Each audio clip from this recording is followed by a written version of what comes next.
स्वागत है cartoon watermelon shorts में। वीडियो अच्छी लगी तो लाइक करना और ऐसी वीडियो देखने के लिए चैनल को सब्सक्राइब करें।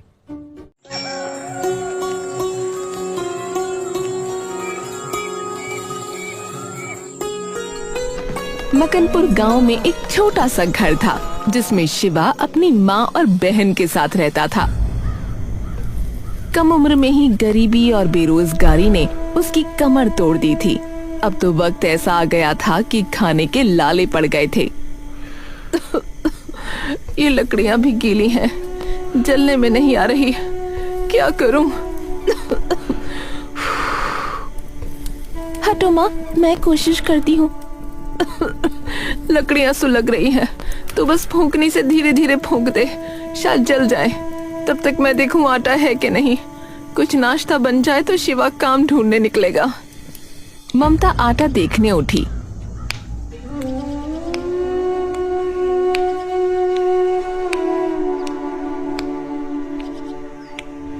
तो उसने देखा कि शिवा एक मूर्ति जैसे बैठा हुआ है। ए शिवा, क्या हुआ? तू ऐसे क्यों बैठा है? माँ मैं कुछ भी नहीं कर पा रहा हूँ। माँ, मेरे जिंदा होने का क्या ही मतलब है बोलो, जब मैं इस घर में एक पैसा तक ना ला सकूं तो। मेरे निकम्मेपन के कारण आज तुम सब लोग 2 वक्त के खाने को भी तरस रहे हो। माँ, अरे तू कैसी बातें कर रहा है? तू कोशिश कर तो रहा है ना। अरे माँ, कोशिश से घर नहीं चलता है। पूनम, ए पूनम, चूल्हा बुझा दे, घर में कुछ नहीं है। बिना वजह के लकड़ी बर्बाद मत कर बहन। पर हम लोग खाएंगे क्या? इस सवाल से घर में ऐसा सन्नाटा सा छा जाता है जैसे वहाँ कोई रहता ही ना हो। और फिर वो सन्नाटा टूटा ममता की खांसी से, और ममता ने खून थूक दिया। माँ, आप ठीक तो हो? हे भगवान, माँ आप ठीक तो हो ना? मैं भी कैसा भागा बेटा हूँ, अपनी माँ का इलाज तक नहीं करवा सकता। बहुत बुरा बेटा हूँ मैं, बहुत बुरा। अरे मैं ठीक हूँ, बस ये तो यूं ही हो जाता है कभी कभी। शिवा अपने आप में ही घुट रहा था। उससे बर्दाश्त नहीं हुआ और वो बाहर निकल गया।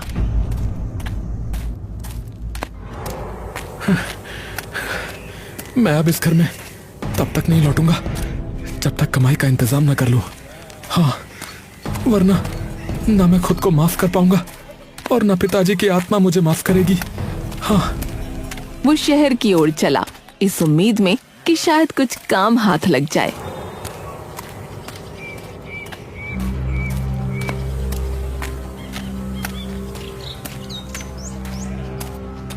पर शहर तो जैसे किसी और ही धुन में चलता है। शिवा सुबह से शाम तक हर दुकान, हर फैक्ट्री के फाटक तक गया, लेकिन कोई फायदा नहीं हुआ। कर्मचारी पूरे हैं, फिर कभी आना भाई। आधी मजदूरी मिलेगी, करना चाहो तो कर लो। अरे साहब, आधी मजदूरी में घर कैसे चलेगा बताइए? अरे तेरा घर चले या ना चले, हमें क्या है? काम करना है तो करो, वरना आगे बढ़ो भैया। शिवा पूरा शहर घूमकर थक गया। उसके पैरों में जैसे जान ही नहीं बची थी। धूल से चेहरा काला पड़ गया था, पर वो पोंछने की हिम्मत भी नहीं कर पा रहा था। तभी हल्की सी खुशबू आई, गले में अटके दुख को भी पल भर को बुला देने वाली। उसने गर्दन उठाई, सामने एक दुकान थी। लकड़ी के छोटे से तख्त पर कुल्हड़ सजे थे और उसके नीचे कोयले की धीमी आंच में मटन पक रहा था। उसके सामने लोग खड़े बड़े चाव से कुल्हड़ वाले मटन चावल खा रहे थे। अरे ये तो मैं भी कर सकता हूँ। कुल्हड़ बनाना तो मुझे आता है, और खाना, हाँ थोड़ा बहुत तो बना ही लेता हूँ।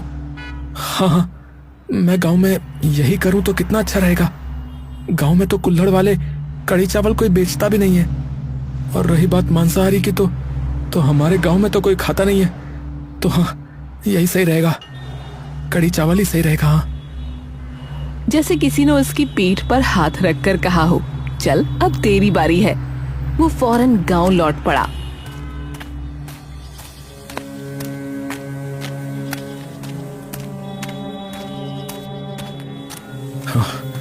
अगर ये काम चल गया ना तो शायद माँ का इलाज करा पाऊंगा और फिर पूनम की शादी भी करा पाऊंगा। और क्या पता किसी दिन ये घर फिर से घर जैसा बन जाए।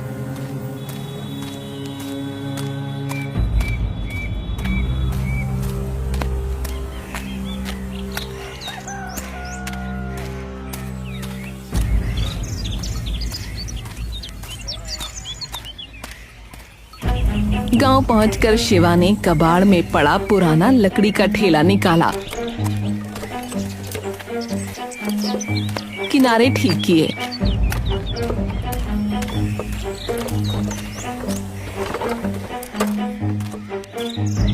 कुल्हड़ बनाना तो उसके खून में था। तालाब किनारे जाकर उसने मिट्टी उठाई। वहां उसे ऐसा लगा जैसे उसे कोई देख रहा है, पर उसने ध्यान नहीं दिया।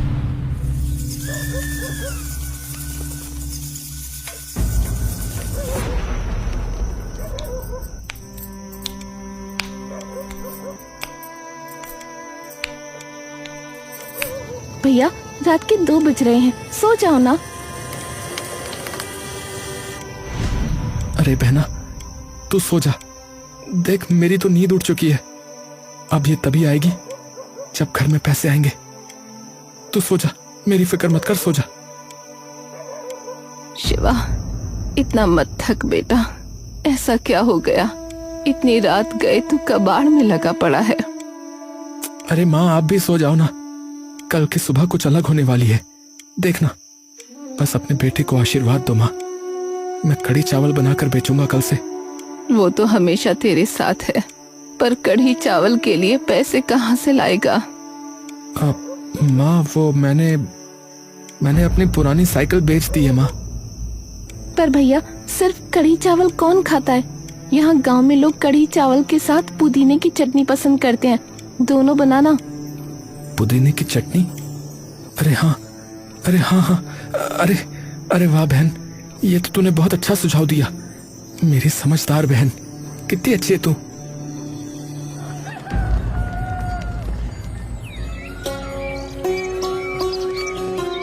शिवा पूरे जज्बे के साथ पहले दिन ठेला लेकर गांव के चौपाल में जा खड़ा हुआ।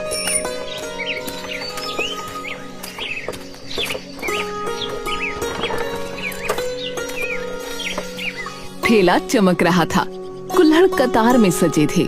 कढ़ी की खुशबू उबलते ही उड़ने लगी।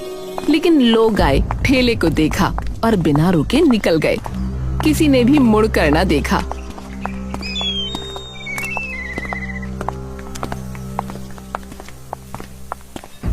अरे कोई आ क्यों नहीं रहा है?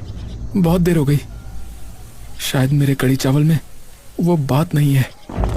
तभी 2 लड़के आए।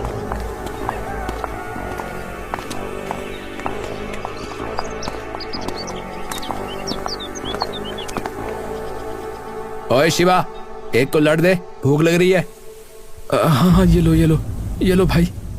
शिवा ने कुल्हड़ लिया और उसमें पहले चावल डाले और ऊपर से कढ़ी, साथ में फ्लेवर के लिए पुदीने की चटनी।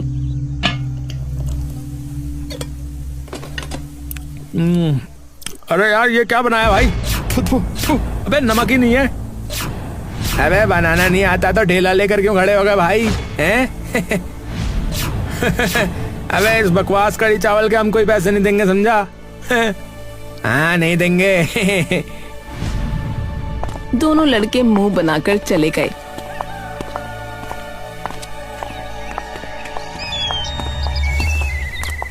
पर शिवा हारने वालों में से नहीं था।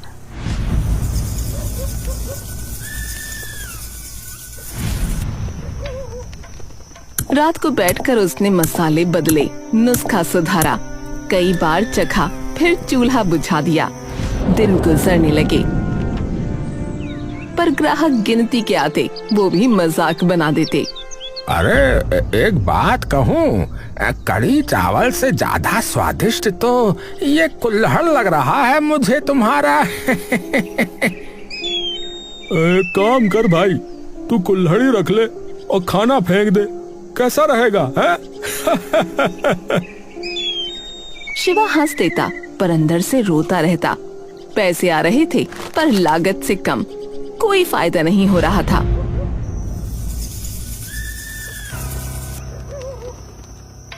शिवा बैठकर सोचता। लगता है मैं गलत रास्ते पर हूँ। शायद भगवान ने मेरे लिए कुछ लिखा ही नहीं है। मेहनत कभी व्यर्थ नहीं जाती बेटा, बस हिम्मत मत छोड़। हाँ भैया, मैं भी आपके साथ हूँ, आप हिम्मत रखो। बहन, हिम्मत भी पेट खाली होने पर ना डगमगा जाती है, समझी?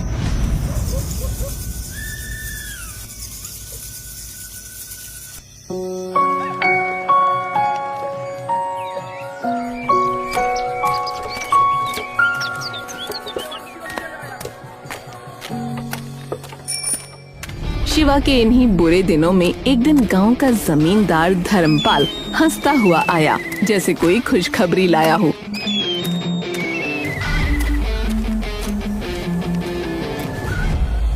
अरे शिवा, अरे सुना है ठेला नहीं चल रहा है तुम्हारा, है? अरे बड़ा दुख हुआ भाई, बड़ा दुख हुआ मुझे तो।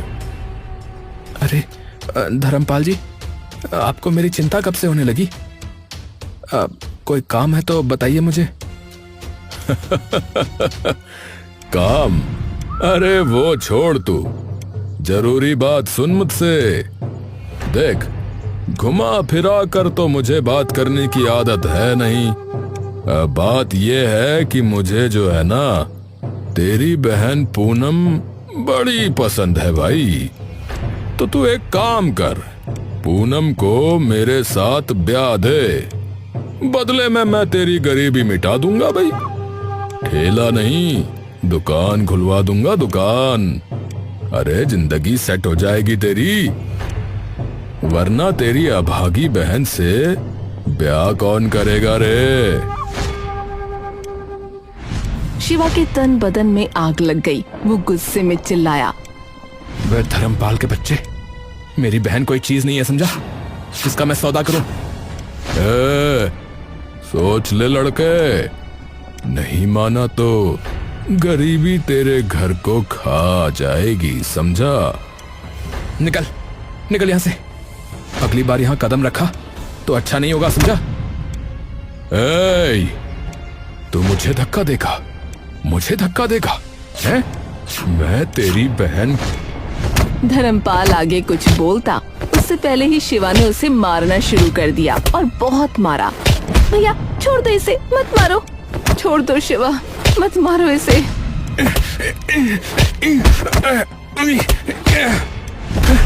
मेरी बहन के बारे में बोलेगा, ये ले।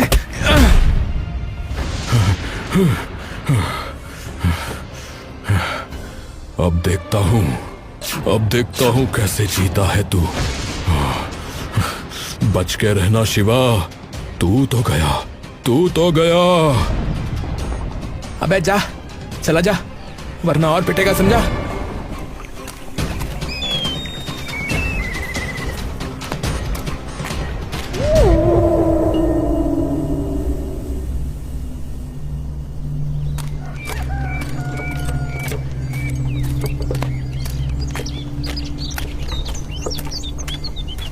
अगले ही सुबह गांव का माहौल कुछ बदला बदला था। हवा में वही लोग थे, पर चेहरों पर नई खामोशी। अरे आओ आओ, कुल्हड़ वाले कड़ी चावल खाओ। अरे भाई आओ, अरे दादा, अरे आओ, अरे अरे भैया आओ आओ। अरे भाई दूर रहो शिवा के ठेले से, धर्मपाल ने मना किया है। हाँ भैया, मैंने भी सुना। वो कह रहा था कि जिसने भी खरीदा ना इसके ठेले से, उसकी जमीन नीलाम करवा देगा भैया। ए भैया, तुमने सुना कि नहीं सुना भैया? शिवा ठेले के पास अकेला खड़ा लोगों की सारी बातें सुन रहा था। उसे अपने किए पर पछतावा नहीं था, लेकिन ठेले पर सन्नाटा उसे खल रहा था। ये धर्मपाल बिल्कुल सही नहीं कर रहा है। और ये लोग इतना डरते क्यों हैं उससे? वो भगवान है क्या? चाचा मुझे कड़ी चावल दे दो। हाँ हाँ बेटा, आओ आओ। अरे चल यहाँ से, घर नीलाम करवाएगा क्या? चल।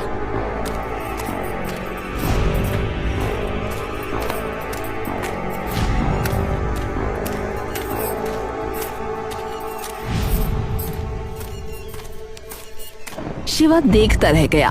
पूरा दिन उसके ठेले पर एक भी ग्राहक नहीं आया। घर में नमक, दही, चावल सब खत्म हो रहा है, और माँ की दवा भी। ऐसे कैसे चलेगा, ऐसे कैसे चलेगा? कुछ सोच शिवा, क्या करूं, क्या करूं? धर्मपाल से माफी मांग लूं क्या? नहीं नहीं नहीं नहीं, मैं ऐसा नहीं कर सकता।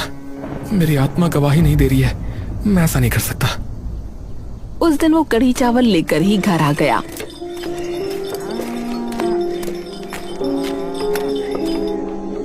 ममता खांस रही थी और पूनम रो रही थी। भैया मैं बाहर नहीं जाऊंगी, लोग अजीब बातें बोलते हैं। अरे क्या हुआ? क्यों? कहते हैं मैं धर्मपाल की दुल्हन बनूंगी। ऐसा कभी नहीं होगा, ऐसा कभी नहीं होगा, समझी? तो चुप हो जा। पर आज उसके चक्कर में बिल्कुल कमाई नहीं हुई, माँ की दवाई भी नहीं ला पाया। बेटा शिवा, दवाइयाँ छोड़ दे, मैं ठीक हूँ। अरे माँ कैसी ठीक हो, कहाँ ठीक हो? हैं? शरीर हिल नहीं पा रहा है आपका। मैं ठीक हूँ, मैं ठीक हूँ। कोई बात नहीं। अगले दिन भी कोई ग्राहक नहीं आया। शाम को तेज बारिश होने लगी सो अलग। इस बारिश में भीग रहा हूँ, टूट भी रहा हूँ। हे भगवान, क्या यही मेरी किस्मत है? अचानक एक बूढ़ा भिखारी जैसा आदमी उसके सामने आ खड़ा हुआ और बोला,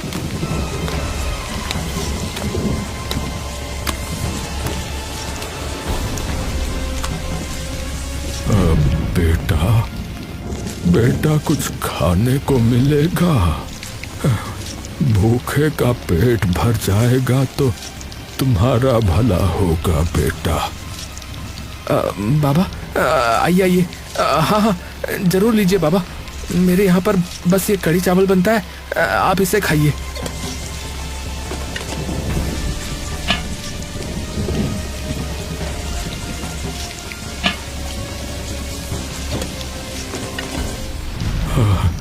हाँ बेटा, जो है वही दे दे बेटा गरीब को।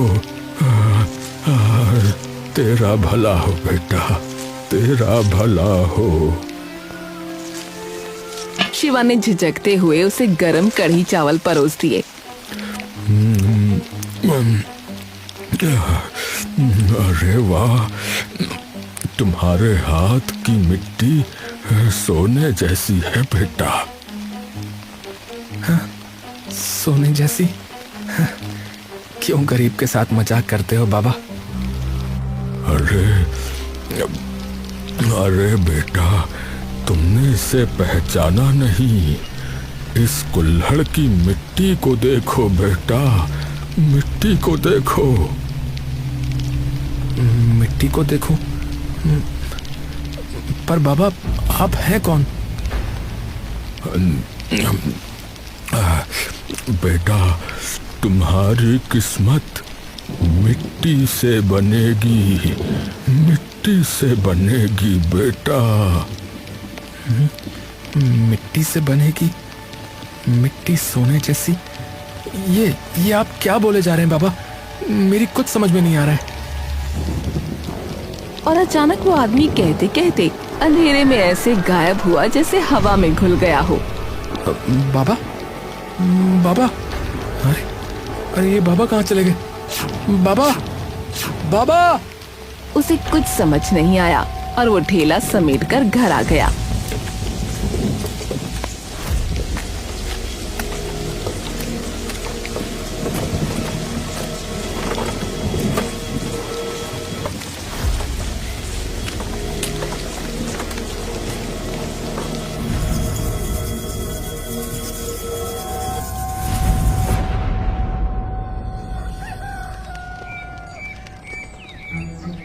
अगली सुबह शिवा मिट्टी लेने गया तो ढेर में कुछ चमकता दिखा।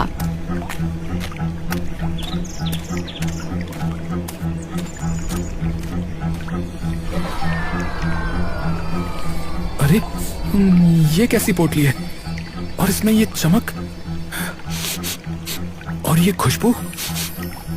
पोटली में राख जैसी कोई चीज थी, हल्की खुशबू छोड़ती हुई। एक काम करता हूँ, इसे भी मिट्टी में मिला ही लेता हूँ। क्या पता वो जो बाबा कह रहे थे उनकी बात सच्ची हो जाए। शिवा वो पोटली ले आया और उसने थोड़ा सा पाउडर मिट्टी में मिलाया और नए कुल्हड़ बनाए। हाँ? अरे अरे अरे ये कुल्हड़ गर्म क्यों हो रहे हैं? अरे अरे और ये खुशबू, अरे वाह, ये खुशबू तो मदहोश कर रही है। अरे वाह, बड़ी अच्छी सुगंध है। उस दिन उसने ठेला फिर से लगाया।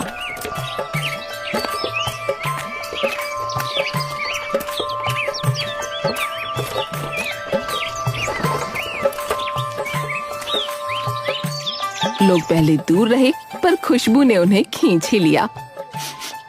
अरे अरे भाई वाह, क्या खुशबू आ रही है भैया, कहाँ से आ रही है? अरे शिवा के ठेले से, चलकर देखता हूँ।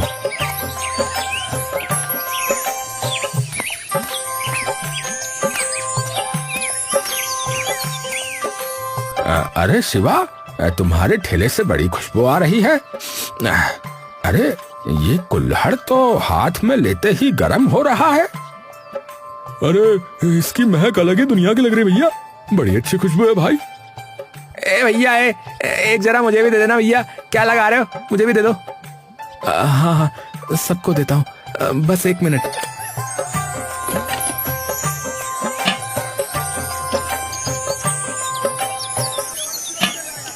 ये लीजिए भाई साहब।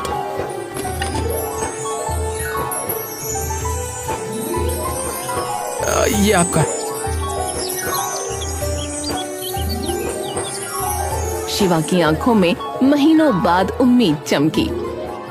हो ना हो, ये उन बाबा का ही आशीर्वाद लग रहा है मुझे, जो कल आए थे। शिवा के घर के हालात सुधरने लगे।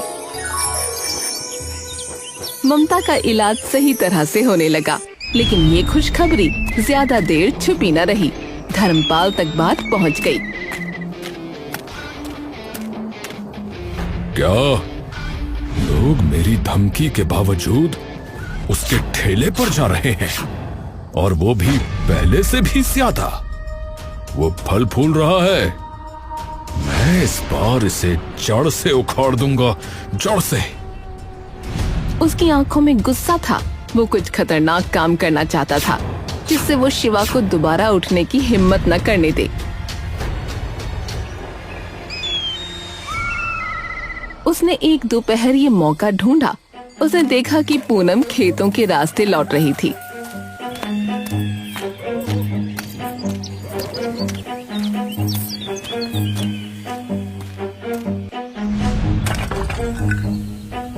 अरे पूनम, अरे जरा इधर तो आओ।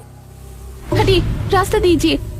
अरे तेरे भैया ने मेरी बात ठुकराई है, अब तू ही बताना कि उसे कैसे समझाऊं। पूनम का चेहरा सफेद पड़ गया। धर्मपाल ने उसे पकड़ लिया। छोड़ो मुझे।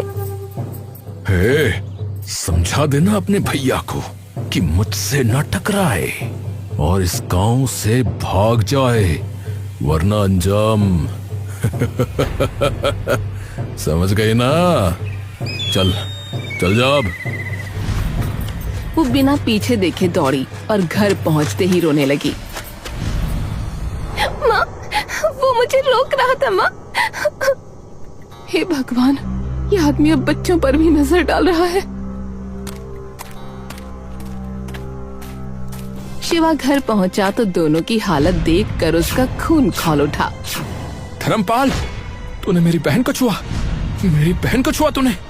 मैं उसका खून पी जाऊंगा माँ, मैं उसका खून पी जाऊंगा। जाने दो मुझे, जाने दो मुझे। बेटा पागल मत बन, वो आदमी ताकतवर है। शिवा के चेहरे पर गुस्सा और बेबसी दोनों उतर आए।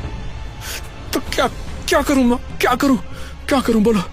गाँव छोड़ दूं, गाँव छोड़ दूं या सीना तान कर लड़ जाऊं?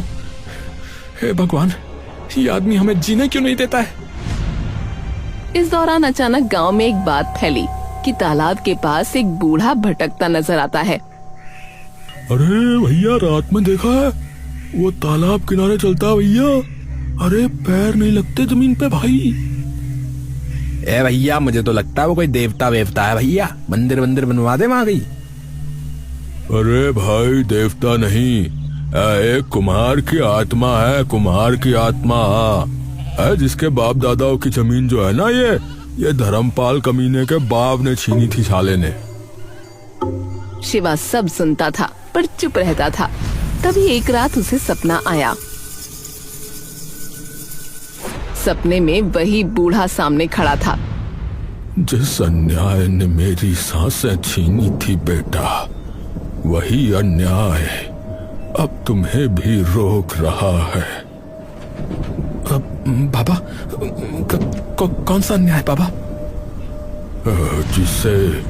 जिसे मिट्टी में दफन किया गया, उसे मिट्टी ही जगाती है।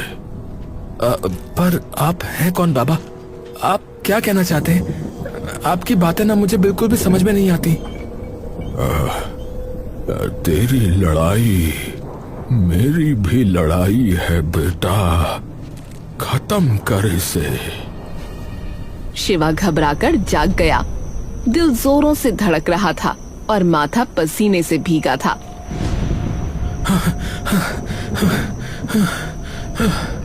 मेरा ठेला, वो मिट्टी और ये बूढ़े बाबा, सब जुड़ा हुआ है। क्या मैं सही रास्ते पर हूँ या फिर मैं किसी और खेल में फंसा हुआ हूँ? वो रात में ही कुल्हड़ बनाने बैठ गया। अचानक हवा घूमने लगी और कुल्हड़ हिलने लगे, जैसे अदृश्य हाथ कुल्हड़ों को छू रहे हों। अरे ये क्या हो रहा है? बाबा बाबा बाबा, क्या ये आप हो? बताओ ना बाबा। अरे ये कहीं उस पोटली का जादू तो नहीं है? अरे कोई कुछ तो बताओ मुझे कोई कुछ तो बताओ। मेरी तो कुछ समझ में नहीं आ रहा है। किससे बात कर रहा है बेटा? अरे माँ, आप यहाँ क्या कर रही हैं? आपने जब पूछा ये तो मैं आपको एक बात बताना चाहता हूँ जो मैंने आपको आज तक नहीं बताई। क्या? शिवा ने बाबा, पोटली और सपने वाली पूरी बात ममता को बताई। ममता भी हैरान थी, लेकिन बोली, तुझे याद नहीं होगा क्योंकि जब तू 1 साल का था तो वो मर गए थे। लोग कहते हैं उन्हें धर्मपाल ने ही मरवाया था। वो भी एक कुम्हार थे। ये जिन बाबा की तू बात कर रहा है, शायद वो वही है, अपने पोते की मदद करने आए हैं।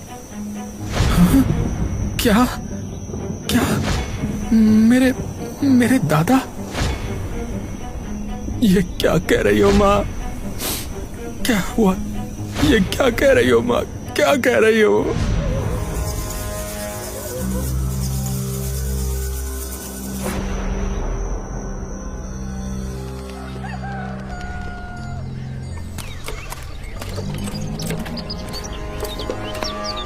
और फिर हिम्मत जुटाकर उसने सुबह ठेला लगाया। भीड़ उमड़ पड़ी। अरे भैया, ये स्वाद जो है ना, ये पहले कभी मिला ही नहीं भैया। अरे भैया, मेरे लिए 4 प्लेट लगाना भैया, 1 मेरे लिए और 3 मैं घर ले जाऊंगा भाई। अरे भाई, ये कढ़ी चावल नहीं है। हाँ, कढ़ी चावल मत समझना इन्हें। ए भैया, जादू है जादू। हाँ भैया, मैंने तो खत्म भी कर दी 1 प्लेट। ए भैया, एक काम करो यार, पेट तो भरा भरा लग रहा है लेकिन मन नहीं भरा। एक काम करो, 1 कुल्हड़ और दे दो भाई। बाबा, लगता है आपका आशीर्वाद काम कर गया बाबा।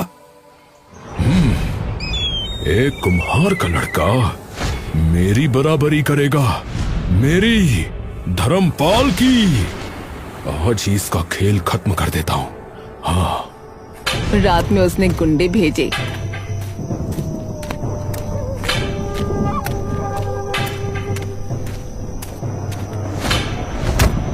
उसका ठेला तोड़वा दिया। सब बर्बाद हो गया। गुंडे चले गए और शिवा घुटनों पर गिर पड़ा। हे भगवान, हे भगवान, मेरी मेहनत, मेरे सपने, ये आदमी सब छीन रहा है, सब छीन रहा है। मैं क्या करूं भगवान, क्या करूं? तभी अचानक तेज हवा चली। टूटी मिट्टी से वही चमकदार राख उठने लगी। राख आसमान में घूमती हुई चमकी, मानो कोई अदृश्य शक्ति उसे बुला रही हो। ये क्या हो रहा है? ये क्या हो रहा है? कहीं ये कोई संकेत तो नहीं है? बाबा क्या आप मुझे रास्ता दिखा रहे हैं बाबा? मुझे इसके पीछे जाना चाहिए। वो तालाब की ओर चल पड़ा।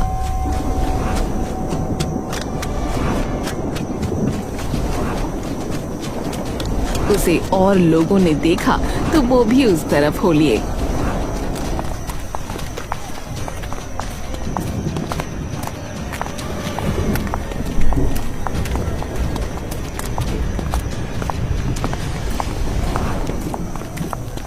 धर्मपाल सबको देखकर हैरान था। अबे ओए, अबे कहाँ जा रहे हो बे तुम लोग? निकम्मे कहीं के सब के सब। ए धर्मपाल, शिवा के साथ जा रहे हैं। के साथ जा रहे हैं? हाँ, शिवा के साथ जाएंगे। अरे हम शिवा के साथ जा रहे हैं। हाँ, शिवा के साथ जा रहे हैं। सबके सब साले पागल अजीब लोग हैं इस गांव में, गवार कहीं के। देखता हूं मैं भी कहाँ जा रहे हैं ये आखिरकार।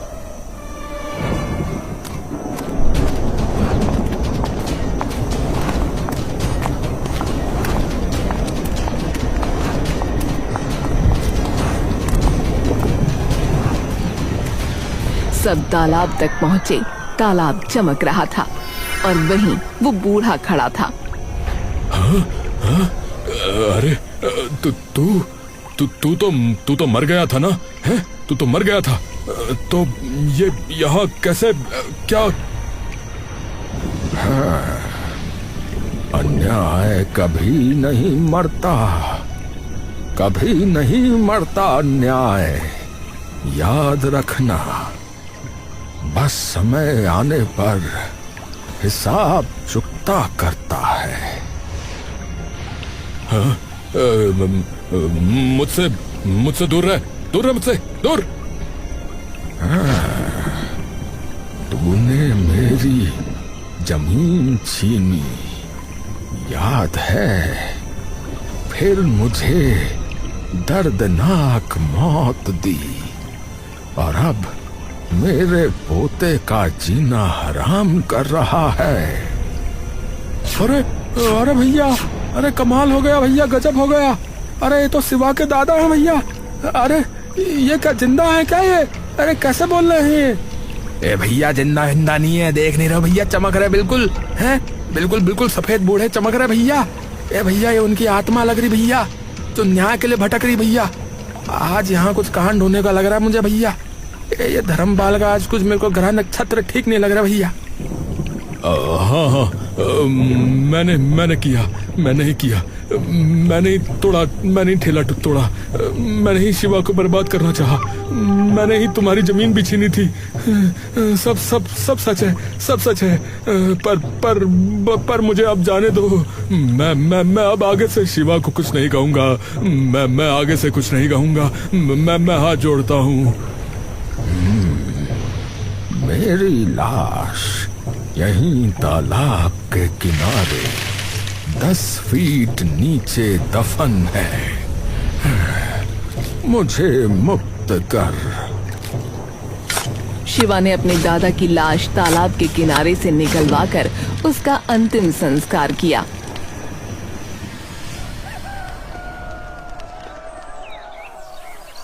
और फिर अगली सुबह पंचायत में फैसला हुआ।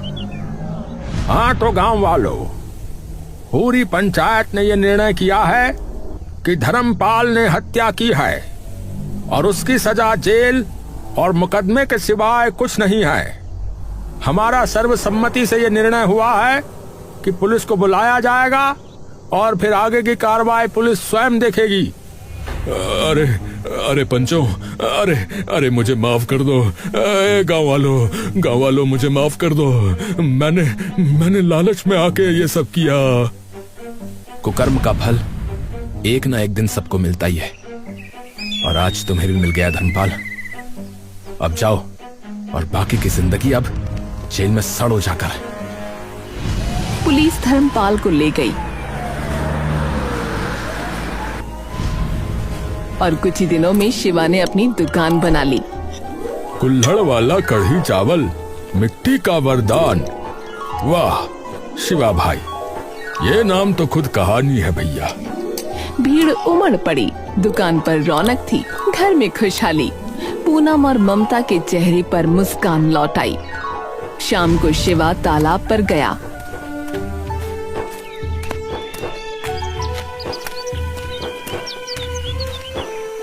पानी शांत था। बाबा, बहुत बहुत धन्यवाद। आपकी मिट्टी ने मेरी जिंदगी बना दी बाबा। बहुत बहुत धन्यवाद।